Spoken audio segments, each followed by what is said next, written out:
Hello, everyone. I'm Zane Zog, and I have an annoying speech to make. This morning, it's 7:14 in the morning, Friday.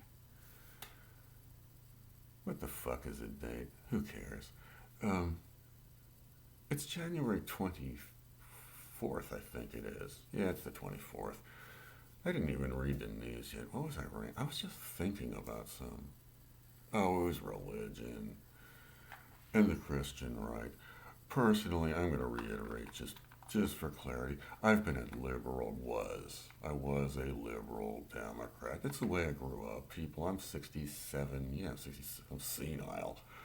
I'm 67 years old and grew up liberal Democrat. Some of that has changed over the years. Opinions change, and times change, circumstances, all that crap changes. I'm still, I'm still more or less a liberal or progressive Democrat. I'm talking about what has happened regarding the Trump situation. I'm suggesting a relatively calm, neutral attitude towards what is happening. The rant I was just working on had to do with the last election. I believe, and it was opined in the media, not too broadly, for Harris to win that election against Trump, she needed to convince Republican swing voters to vote for her and not for Trump. Trump needed Democratic swing voters to vote for Trump, and Trump won. Harris failed to convert or to draw Republicans. She needed to convince Republicans that some, not all, some Republican agendas were safe and could go forward had Harris won the election and been president. I'm trying to just mediate. I tried, you know, who am I to do? I'm a pompous jackass. I'm a professional, whatever.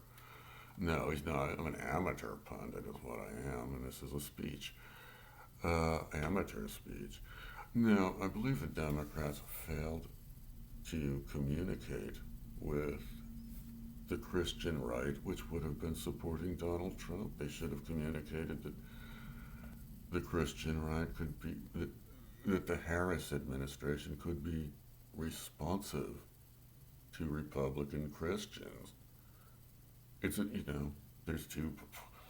there are X millions, 300 million people in the United States divided by a two-party system.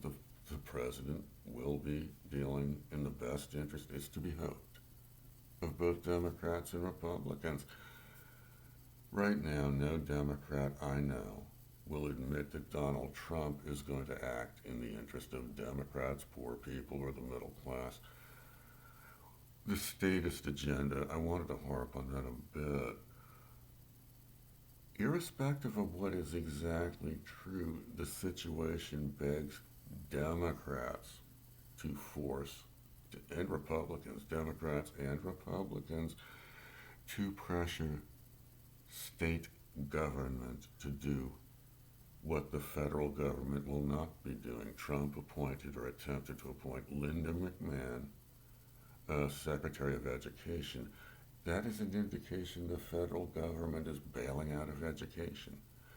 That means at state level, individuals, Democratic and Republican, will need to pressure state governments to manage public education, to fund it. That's going to be a big problem ongoing. One thing I'm suggesting Democrats need to be somewhat goal oriented in their politics. If the statist agenda, and it's happening, if the statist agenda is a transition from federal authority to state authority, Democrats need to demand from the federal government a cash flow system that enables state government to act as authorities where the federal government had ceased to do so. I'm Zane Zog. And I might be full of shit. Who the fuck knows? I believe that the political centrism is one method among others. I felt in 2016 centrism was the more productive position for Democrats to take as opposed to a openly hostile approach to the Trump administration, which is back, like a case of the shingles. Everyone's angry and hurting over it right now. I'm suggesting Democrats strategize a simple strategy to enable the transition from federal authority to state authority. That's enough shit from me. Thanks for listening. I'm Zane Zog.